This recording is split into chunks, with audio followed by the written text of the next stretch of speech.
Chapter 1. The Fisherman. This part of the island is flat, and the water is shallow right out to the horizon, so that all one can see is the line of the dunes, the line of the sea, and the line of the sky. On fine days there is a great sense of space and light. But when the weather is bad, the sea turns dark and the foam on the waves is blown far inland. I often enjoy looking out at the sea, and sometimes I catch myself wishing that I could cast off and sail away, making for the far-off horizon, and never come back. But I never shall. I have lived in this village for 10 years now, and in this cottage for 7, and I have not left it once in all that time. My own cooking, and I do my own cleaning. I have never been on friendly terms with any of my neighbors, and I have never had any visitors. I have had a long and varied career in the Navy, and I have seen and done many things of which I am not proud. The fact that I am now sitting here alone in a drafty little room by the sea is the consequence of certain things which happened to me at the end of my time in the Navy. Captain by then, and I was very ambitious. I was an expert in naval tactics, and I was fanatically interested in ships and in men of war, but I was not a good leader. I did not inspire my men.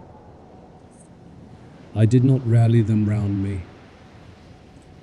I did not create a bond with them. I simply gave them orders, and if anyone dared to question them, I held him in contempt. I was never popular with my men, and I did not want to be. Command at sea was always in perfect order, and I was always highly praised for it. But on land I was nervous, flighty, and bad-tempered. On leaving the service, I took up the passion that initially led me to take to sea. I am talking now of my work as a naval historian. I have always loved the sea, and I have always been passionately interested in ships and in the men who sail in them.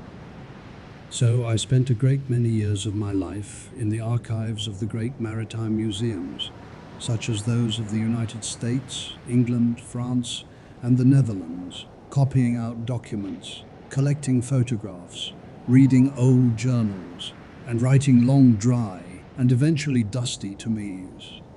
The room where I am writing these notes is a kind of library which, while it does not contain any books, is full of the knowledge I have gathered over the past 30 years of my work as a naval historian. On one wall is a large map of the North Atlantic, on another a plan of the harbour of Nantucket, and on the third the ground plan of the National Maritime Museum in Greenwich.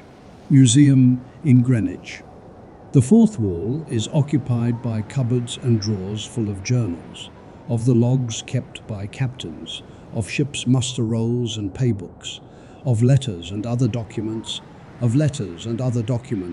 and of photographs of far-off places and of people who are now dead and gone.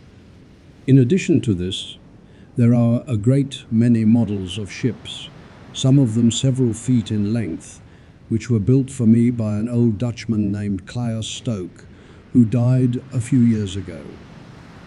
Claus Stoke was born in 1900 in a small town called Andijik, which lies on the banks of the Ijesselmeer.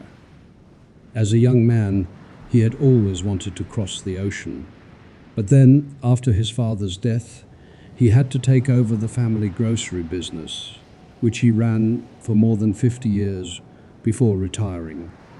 During that time, he never went further afield than Amsterdam, and he devoted the whole of his leisure to his passion for building model ships, which he did with the greatest precision and in every detail, taking years over the task.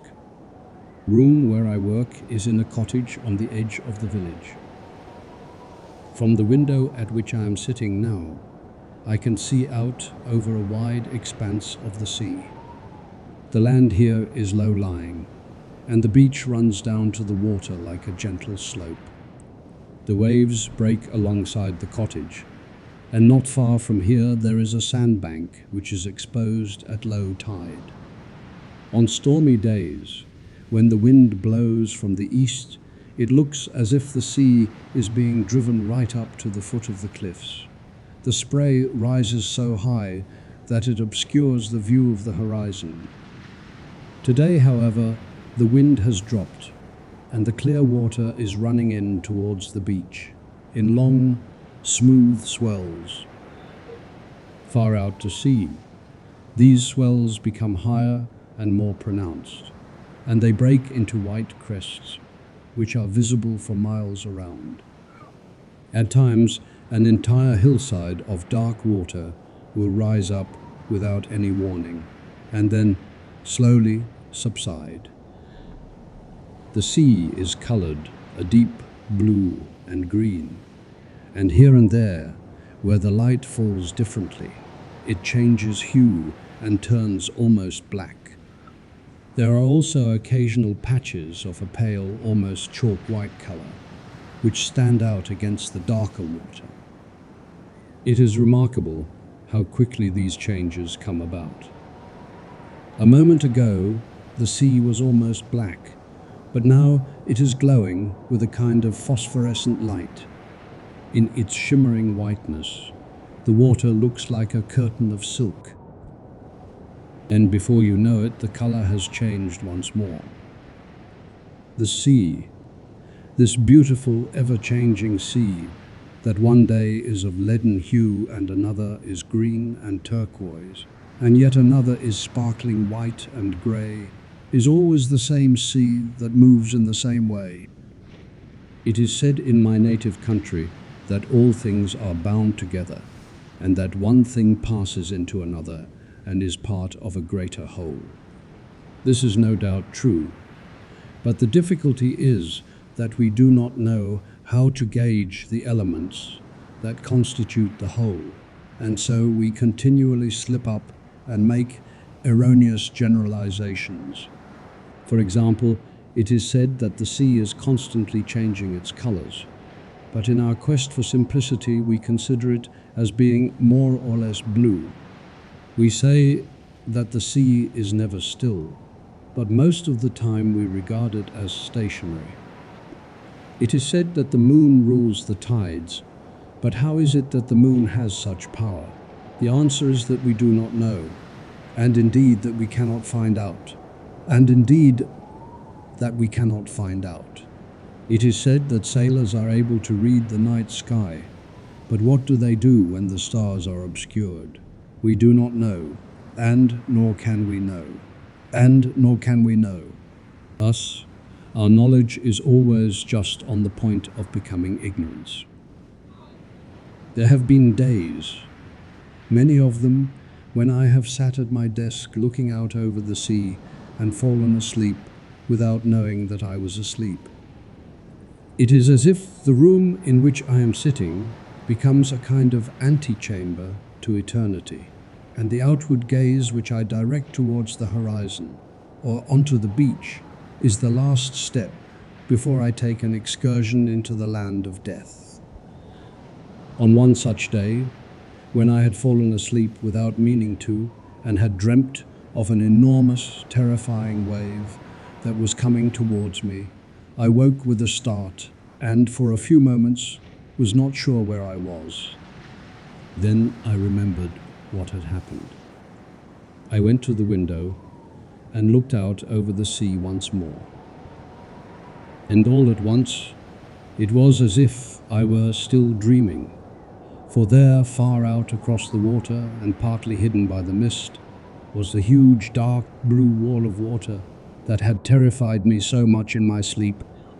The crest of the wave was covered in foam, and at the base the water was churned up by the force of its own movement. As it approached, it became ever higher, until it reached the very clouds. I could see every fold and ripple in the water, every hollow, as it were, between the waves that made up the great surge. I could see how the wave moved on, so quietly, and so inexorably in its own shadow, and I thought, this great wave will never break. But then, as it came closer, I saw that it was already breaking, and that there was now a gap between the crest and the body of the wave. The face that emerged from this gap was as black as slate, and its outline was ragged. It seemed to be grinning at me, like a devilish creature on some medieval panel painting. At the same time, the white foam that surged upwards and then fell away again was like a jumble of broken teeth. I felt as if I were being drawn towards this hideous mouth, and I wanted to scream, but no sound would come. When I awoke for the second time, it was as if a great weight had been lifted from me. I was so relieved that I laughed out loud. My heart was pounding, and my mouth was dry. I poured myself a glass of water, and then I sat down at my desk once more. The sight of the papers on which I had been working before I fell asleep gave me a curious feeling. There were photographs of men who were long since dead, and there were letters and log entries that no one had ever read. There were also drawings and plans for ships that had been built 100 years ago or more. I do not know why, but I always feel a great sense of peace when I work with this kind of material. It is as if the people who wrote these letters or who drew these pictures are still alive, and as if they have left something of their spirit behind in what they wrote and drew.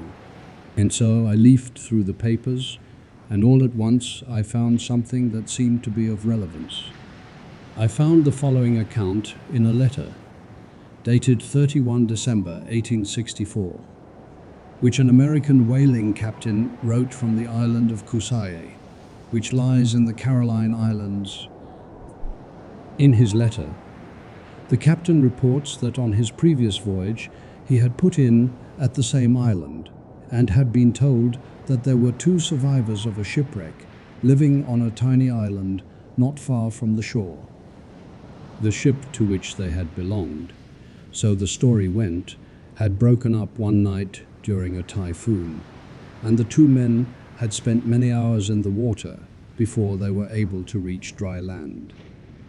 For some time they lived on the small fish that could be caught in the shallows, but then, as their strength failed them, they had to hunt for birds' eggs and to eat the flesh of the sea turtle, which tastes, as the captain writes, like veal. The 2 men, who were named James Boyer and Edward Young, were now emaciated and deeply tanned by the sun. They were both suffering from rheumatism and from a dullness in their eyes, and they had difficulty with their hearing. The captain arranged for them to be taken on board his ship, and for a whole year they were nursed back to health by his wife, who was the only woman on board. They were given a small cabin on deck where they could sleep, and they were given clothes to wear. Every day they were given a bath, and every day they were given food that was good and nourishing. But it took a long time before they were themselves again. At first, they could hardly speak, and when they did, they often spoke of their time on the island. They said that they had been greatly moved by the beauty of the place, by the clear turquoise water, by the coral reefs and the white beaches.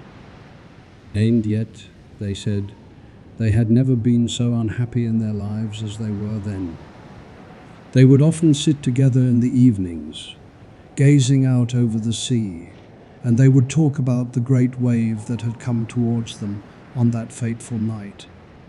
They told of how they had kept watch for days on end, and of how they had seen the storm approaching from the southeast. It was not until later, however, that they realized that this storm was a typhoon. That night, the sky was clear, and the stars were shining. There was a light breeze blowing, and the water was calm.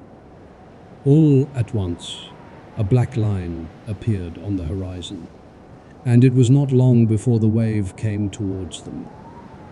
It was so high that it seemed to be touching the sky. It came closer and closer, and then it broke, and it was as if the whole world had burst into pieces. I was so deep in thought that I did not notice the time passing. It was already evening outside when I left the room and went down to the beach. From where I was standing, the water seemed black, and it was only the breaking waves that shone white.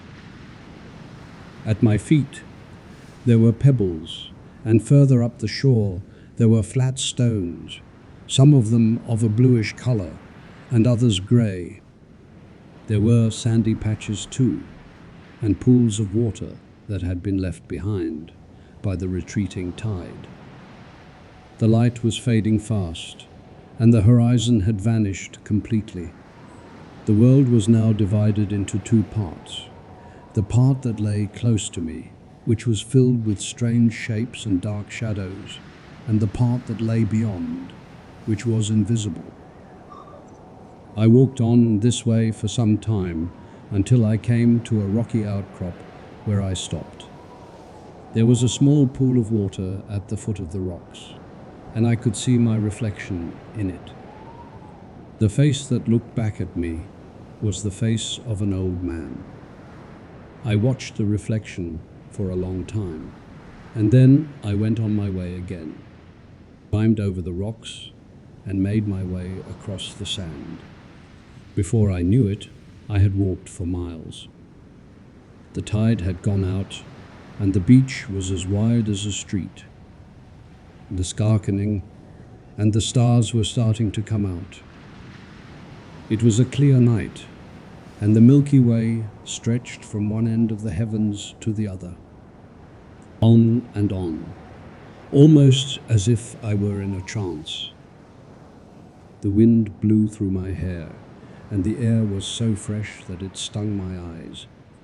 The sound of the sea was loud in my ears, and I felt as if I were being drawn towards it. Then, all at once, I saw a dark shape in front of me. It was a man who was walking on the shore too. I do not know how long he had been there, but I had not noticed him until now. He was wearing a raincoat and a sou'wester hat, and he was carrying a bucket in one hand and a fishing rod in the other. He was walking along the water's edge, and I could see that the tide was coming in. As he walked, he looked out over the sea, and then he looked up at the stars. He did not seem to notice me, even though he must have seen me coming from afar. When he reached me, he stopped for a moment, and we looked at each other. Then he said something, but I did not catch what it was. I asked him to repeat it, and then I heard him say, "It is an evening of wonder, sir." I agreed, and we stood together in silence. He too was looking at the reflection of the stars in the pool of water at his feet. Then he said, "I'm going to fish for eels. Do you care to join me?" I said that I would like that very much. He told me that the eels came in with the tide, and that they were easy to catch. They were good eating too, he said, especially if you smoked them. He asked me if I had ever tried smoked eel. When I said that I had not, he promised to give me some of his catch. We walked on together in this way for a while, until we came to a place where the man said he wanted to fish. It was a narrow channel in the sand, which had been hollowed out by the force of the sea. The water was running into it now, and it was already up to our knees. The man took off his raincoat and sou'wester hat and rolled up his trousers. He put the bucket down on the sand, and then he sat on a rock and baited his line. he cast it into the water, and then he put the rod down and began to smoke a pipe. We stood there for some time, looking out over the sea. The stars were reflected in the water, and they seemed to be streaming towards us. The man talked about the eels and about the other fish that he caught. He said that the sea was full of all kinds of creatures, and that they were like stars in the sky. They were spread out all over the heavens, and there were some that shone more brightly than others. There were the herring, which swam together in great shoals, and which reminded him of the Milky Way. There were the dogfish, which were the scavengers of the deep, and which could be seen gliding through the water on moonlit nights. There were the mackerel, which moved so quickly that they seemed to be flying, and which were like shooting stars. There were the flatfish, which lay on the bottom of the sea, and which were like the constellations that were hidden from view during the day. Then there were the cod, which were the kings of the deep, and which were like the stars that shone brightest of all. We sat in silence for some time, watching the stars and listening to the whispering of the waves. The man started to talk again. He said that the village where he lived had been lost to the sea many hundreds of years ago. It had been a great city, with a cathedral and a castle. But then the cliffs on which it stood had begun to crumble, and the sea had taken it back. The people who lived there were mostly fishermen, who made their living from the sea. They knew the sea better than anyone else, and they believed that the spirits of the drowned lived in the water, and that they could be heard talking to one another. They said that if you listened very carefully, you could hear their voices, and that you could even understand what they were saying. The man said that he did not know if this was true or not, but he said that he had often thought that he could hear something, especially at night when everything was quiet. We stood together in silence for a while, listening to the sound of the sea. Then the man said that it was time to see if he had caught anything. He picked up the rod and reeled it in. At the end of the line, there was an eel. It was a long, thin thing, almost black, with a greenish sheen. The man unhooked it and dropped it into his bucket. He said that he would have enough for supper now. I asked him how many eels he needed, and he said that he would need at least 6 or 7. What about me, he asked. Would I try my luck? I said that I would. He handed me the rod, and I cast the line out. We fished together in this way for some time, until I had caught more than a dozen eels. The man said that he had never seen such good fishing. He thanked me for my help, and then he put his raincoat and sou'wester hat back on and picked up the bucket. We walked together, and it was not until I had gone a few dozen steps that I turned round to look at him. Strangely enough, the man who had been with me on the beach only moments before was no longer to be seen. I thought it curious, and I could not quite believe it. I went back to where I had left him, thinking that he must still be there, but he was gone. He had vanished, as if into thin air. I have often thought about this. Had the darkness simply veiled him from my eyes? I do not know. However that may be, I walked back to the place where I was staying, with the eels in my pail. I reached the cottage before midnight. The sea had retreated far out. In the darkness, the waves were breaking, sounding like great explosions. I lit the stove with some matches and put the eels in a pot of water. I let them cook for a while until they were done. Then I took them out and smoked them over the flames. Turned a dark brown color, and the meat was almost black. I sat down at the kitchen table and ate the eels, washed down with some of the ale I had in the pantry. The dark waves raced across the sand. I could scarcely believe how quickly the tide was coming in. The roar of the breakers was deafening, and the spray rose up and pounded against the windows. I could see nothing but the churning water. I finished my meal and threw the bones out of the window. They quickly vanished beneath the foam. There is something very comforting about the sight of a fire, and I was glad to be sitting by one. I stared into the flames for a long time. When I finally closed my eyes, I saw all manner of strange forms. The wind was blowing hard, and there was no relief from the sound of the sea. Eventually, I got up and went to bed. I lay awake for a long time, listening to the wind. The voice of the sea slowly made its way into my consciousness.